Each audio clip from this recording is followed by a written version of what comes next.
Hello दोस्तों, मैं हूं पूनम और आप देख रहे हैं लेट्स स्टडी विद पूनम।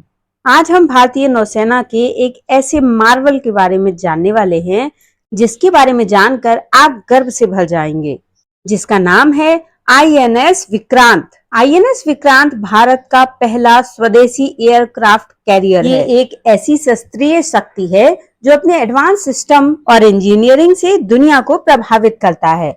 इसका नाम विक्रांत रखा गया, जो कि एक संस्कृत का शब्द है जिसका हिंदी में मतलब विजयी होता है।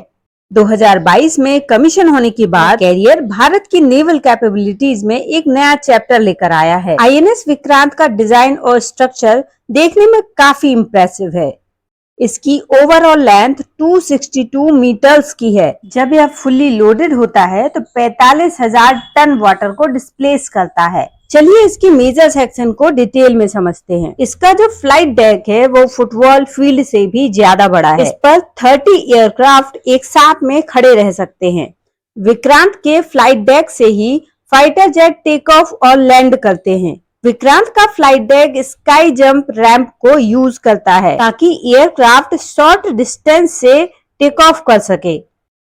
फाइटर प्लेन विक्रांत पर बने 2 रैंप से टेक ऑफ कर सकता है। टेक ऑफ करने के लिए फाइटर जेट को सबसे पहले पूरी ताकत से अपने इंजन को ऑन करना पड़ता है। टेक ऑफ के समय फाइटर जेट के पहियों पर सपोर्ट लगे रहते हैं, जो फाइटर जेट को फुल्ली तरीके से ऑन होने के बाद एकदम से इन सपोर्ट को हटा दिया जाता है ताकि फाइटर जेट अपनी पूरी स्पीड से टेक ऑफ कर सकता है। फाइटर जेट के टेक ऑफ करने के लिए आईएनएस विक्रांत पर एक दूसरा रैंप भी है जो ज्यादा लंबा है। आईएनएस विक्रांत पर व्हाइट कलर से बनी हुई एक पट्टियां होती हैं। ये फाइटर प्लेन का लैंडिंग एरिया होता है। जनरली फाइटर प्लेन को लैंड करने के लिए 2 से 3 किलोमीटर का रनवे चाहिए पड़ता है, लेकिन आईएनएस विक्रांत पर हमारा पूरा एयरक्राफ्ट ही 262 मीटर्स लंबा है। ऐसी स्थिति में फाइटर प्लेन को लैंड कराना काफी कॉम्प्लिकेटेड होता है, जहां प्लेन फुल स्पीड में आता है और थोड़ी सी दूरी में ही उसे रोकना होता है। फाइटर प्लेन को लैंड कराने के लिए आइलैंड से उसे कमांड दिए जाते हैं, जिसमें विंड की स्पीड और एयरक्राफ्ट कैरियर का एंगल आदि इंफॉर्मेशन शेयर की जाती है। क्योंकि एयरक्राफ्ट कैरियर जब चलता है तो वह पानी में हिलता डुलता है, वो स्थिर नहीं रहता है। लैंडिंग के टाइम फाइटर प्लेन अपनी पूरी पावर के साथ आता है। लैंडिंग के टाइम एयरक्राफ्ट कैरियर में पीछे की तरफ एक हुक लगा रहता है और एयरक्राफ्ट कैरियर की हवाई पट्टी पर 3 वायर लगे होते हैं। एयरक्राफ्ट कैरियर का पायलट ये कोशिश करता है कि इन तीनों वायर में से किसी भी एक वायर में एयरक्राफ्ट कैरियर का हुक फंसा लिया जाए। यदि इन तीनों वायर में से कोई भी एक वायर एयरक्राफ्ट कैरियर में फंस जाता है तो वो स्ट्रेच होता जाता है और हवाई पट्टी खत्म होने से पहले एयरक्राफ्ट को रोक देता है। यदि इन वायर में प्लेन का हुक नहीं फंसता तो एयरक्राफ्ट की इतनी स्पीड रहती है कि वो वापस से उड़ान भर लेता है और दूसरा अटेम्प्ट लेता है। यहाँ पर डेक के नीचे हाइड्रोलिक सिस्टम लगा रहता है जो एयरक्राफ्ट को रोकने के लिए वायर को कंट्रोल करता है। हेलीकॉप्टर की लैंडिंग और टेक ऑफ बहुत ही सिंपल होता है क्योंकि उन्हें ज्यादा जमीन की जरूरत नहीं पड़ती है। विक्रांत का अपना खुद का जबरदस्त एयर डिफेंस सिस्टम है।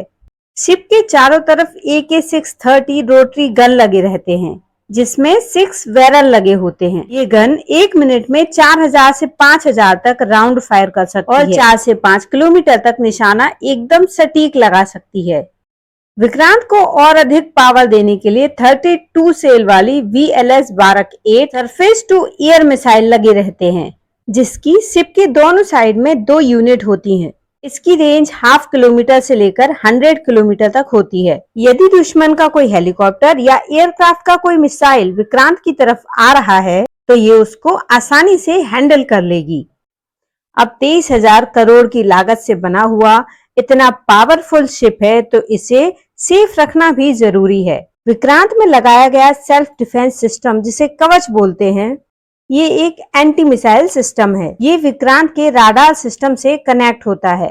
जब भी कोई मिसाइल विक्रांत की तरफ आती है तो कवच एक्टिवेट हो जाता है और चाप कैनिस्टर लॉन्च कर देता है। ये कैनिस्टर हवा में जाकर कुछ ऐसे बादल बना देता है।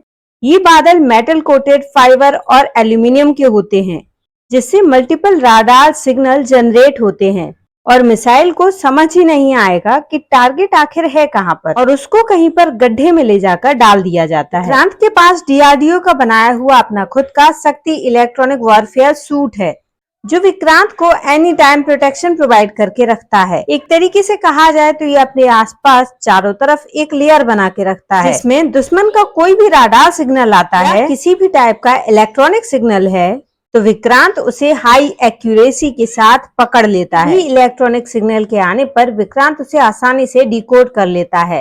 फिर संदेश के हिसाब से ही निर्णय लिया जाता है कि मिसाइल लॉन्च करना है या फिर गन से ही काम चल जाएगा। ये तो बात हो गई हवा की, लेकिन जो हवा में सिग्नल काम करते हैं वो पानी में नहीं करते।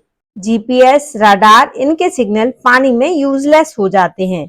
अंडर वाटर अटैक से बचने के लिए विक्रांत यूज करता है Maareech advance torpedo decoy system, जिसको डीआरडीओ ने बनाया है। इसमें एडवांस सोनार टेक्नोलॉजी होती है, जो पानी के अंदर के सिग्नल्स को भेज भी सकती है और आने वाले सिग्नल्स को रीड भी कर सकती है। जैसा कि हमें पता है कि पानी में सबमरीन होती है, जो कि एक साइलेंट अटैकर है। यदि आप जानना चाहते हैं कि सबमरीन कैसे काम करती है, तो हमारा ये वीडियो जरूर देखिए। सबमरीन टॉर्पीडो लॉन्च करती है, जो अंडर वाटर मिसाइल होते हैं। विक्रांत का मारीच सोनार सिस्टम पहले तो दूर से ही टॉर्पीडो को डिटेक्ट कर लेता है, फिर लॉन्च करेगा डेकॉय।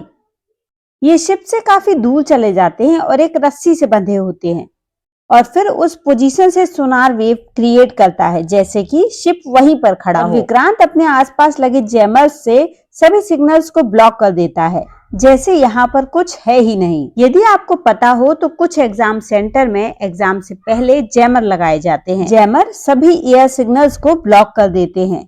इस कंडीशन में यदि आप अपने मोबाइल टावर के नीचे भी खड़े हैं तो कोई सिग्नल नहीं आएगा। कुछ ऐसा ही सिस्टम विक्रांत भी यूज करता है। अब आप खुद सोचिए, विक्रांत को अपने खुद मिसाइल सिस्टम, गन, कवच, हेलीकॉप्टर, फाइटर प्लेन, इन सब से तो अपना कनेक्शन बनाकर रखना ही है, और बाहर से जो आने वाले सिग्नल्स हैं उन पर भी पूरी नजर रखना है। अतः विक्रांत पर जो आइलैंड बना है वो बहुत ही एडवांस टेक्नोलॉजी यूज करता है। इसी में सारे सेंसर्स और राडार सिस्टम होते हैं। विक्रांत पर लगे राडार की खास विशेषता ये है कि ये एक साथ में हंड्रेड्स ऑफ सिग्नल्स को डिटेक्ट कर सकता है।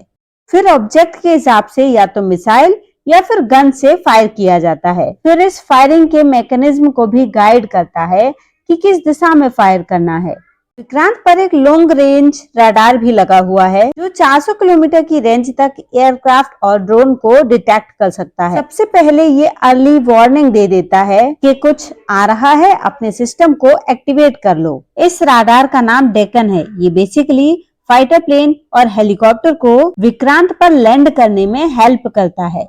विक्रांत पानी में हिलता डुलता रहता है, बिल्कुल सीधा नहीं चलता है, इसलिए इसका डायरेक्शन और किस कोण पर चल रहा है ये सारी इंफॉर्मेशन एयरक्राफ्ट के साथ ये रडार शेयर करता रहता है, ताकि पायलट को लैंड करने में आसानी हो। विक्रांत में मरीन राडार भी लगे होते हैं, जो शिप को एक्यूरेट रास्ता बताने का काम करते हैं।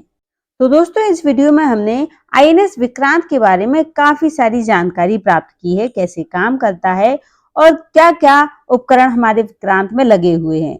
तो आज का यदि वीडियो आपको पसंद आया हो तो कमेंट करके जरूर बताइए। यदि चैनल पर नए हैं तो चैनल को लाइक, शेयर और सब्सक्राइब जरूर करिए। धन्यवाद दोस्तों।